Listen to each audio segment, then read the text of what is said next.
Children, we are studying science in this period. We are in chapter 12, Reproduction in Plants. Today is the third part of the same. Children, till date, we have studied what is reproduction. So, all of you know now that it is a process through which living organisms, they produce a new living thing like itself. After that, we studied that there are different modes of reproduction in plants. Among them, we have asexual reproduction and sexual reproduction. During your asexual reproduction, we found that the plants reproduces without the involvement of the seed. New individuals are produced from a single parent, as a result of which the offspring produced are identical to the parent. It has the same inherited characters as that of the parent plant. So some of the common forms of asexual reproduction are your budding, fragmentation, spore formation, and vegetative reproduction. Till yesterday, during the period, we were discussing about the vegetative reproduction in different plants, such as your potato, ginger, onion, bryophyllum, etc. So today we will start with budding.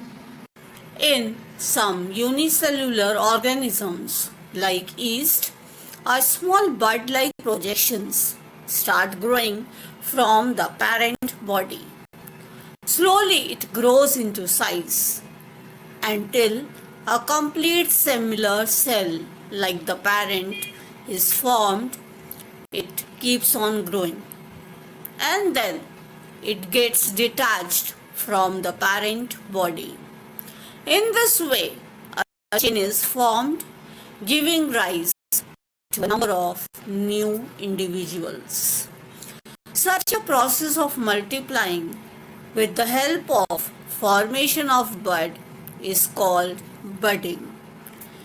Children, here you can see this is your yeast, where you can see the process of budding.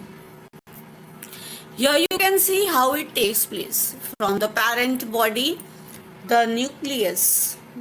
As you know, in all the cell, we have a nucleus. So, this nucleus is very necessary for division. So, here what is happening is, in the first one you can see there is a nucleus. This is your parent body. From here, you can see a small growth has started taking place in the second figure. In the third figure, you can see the growth that has taken place. Within that, the nucleus has also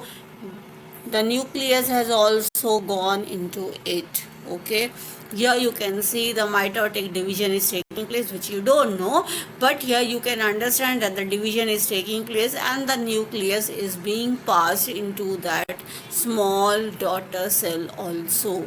So now within that bud you can say. So now when it has grown up, here you can see as soon as it has grown up, it has been divided up into two parts. It has detached from the parent body, and this was your bud. So from the parent body, when it gets detached, here you can see two identical daughter cells are formed. So this is how the process of budding takes place in the yeast. Here you can see how we have, this is a parent body and this is your daughter. Okay, so once it has grown up, okay, from here, as you have seen in the last one, the nucleus has been transferred. Here you can see this white colored one. So here you can see easily. So how it gets enlarged and how that parent body is dividing it up into a daughter, and this is how the division of cell take place, and this is how from a parent we are getting an identical daughters. The next way, either the next method of asexual reproduction is your fragmentation. Children, in one of the chapters we have studied about the algae, if you remember, and we have talked about Spirogyra. This is a slimy green patch which is found on the pond or in some other stagnant bodies. The figure, if you remember, it was like this. It is a spiral in shape. Okay, so it is your cylindrical shape which has the spirals inside it. Here you can see the main body. This is, here you can see how the main this thing Spirogyra is detached. It is being broken off. Okay, so here you can see different fragments. This is one fragment, this is two fragment, below it is, and this you can see an individual one fragment. So this is how the fragmentation takes place, how the parent body is divided up into various fragments. How it takes long. When the water and the nutrients are available to the algae, it grows and then it multiplies rapidly by fragmentation. That means, as I said, it gets your fungi, the filaments get broken off. Okay, either they break on their own or sometimes accidentally also they break. So in that way each fragment will now grow up into a new individual.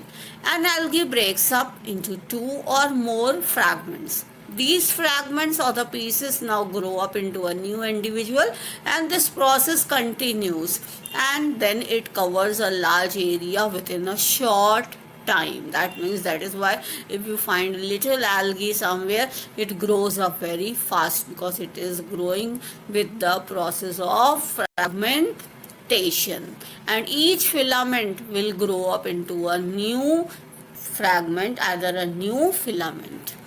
So this was about your algae, and the process was said to be your fragmentation. Now the third process that comes up is your spore formation. Spore formation, if you remember children, you have also studied again here in your fungi. That means your bread mold. Okay, that also we'll discuss. But just now I will tell you that it is mostly seen in your ferns and your mosses. These have a special leaf which have the spore. Okay, and these structure are said to be your sori. This is your singular form of it. These spores are tiny single-celled asexual reproductive units which are surrounded by a tough coat for the protection. When the spores mature, these sori, they burst up and they release them into the air. So here you can see how this bursting is taking place. This is your sporangium, okay, within which these spores are present. This structure that I am showing you is of your rhizobium, that is your bread mold. And here you can see on the leaf of your fern, okay, these sori are present. It is present on both the sides of the leaf. Okay, here if the leaf of a fern is like this, so it will be, suppose here it is there, so on each and every, you can say, leaf it is present. Okay, so this is the structure of your spores. The spores can survive for a long time. As I told you, they have a tough covering on them, so they can survive for a longer time. But as soon as the conditions are favorable, these spores, they germinate and they develop up into a new individual. So here you can see the fungi, that is your bread mold. you might have seen during the rainy season, basically when the bread or some of your other eatables or even your leather goods, when they are get this thing, when they are wet in the rainy season, either when they are wet in the presence of the water, what happens, they get covered up with your green substance you might have seen growing on it. This fluffy substance which starts growing on this bread, either any of the other material, if you observe it under a magnifying glass, we can see the fine thread like structures. Here you can see it is like this, okay, and this thread like structure, which is here you can see tiny rounded one, okay. So this is your sporangium, as I told you before also, and within this sporangium we have the spores. So these thread like projections are your bread mold, and this is your type of your fungi, as you have already studied. So this also grows with the help of your formation of the spores. Here you can see in the figure how they are there. Within the sporangium, you can see how this have a tough covering over here. This is here they are in cluster, okay, all together so many spores are there, okay, and here you can see these are your individual spores with a tough covering on them, and here you can see when they are released out of your covering, okay, they show like this, and later on they just grow like this, either again they divide up into two. So this is how the growth of spores take place, how it is growing up into a spore, into a new plant. So today children, we have studied about the asexual reproduction, and under that we studied about your budding, we studied about the fragmentation, spore formation, and for you the home assignment is what is fragmentation and what is budding. So I hope today children you have understood, and we will be starting with the sexual reproduction in plants in the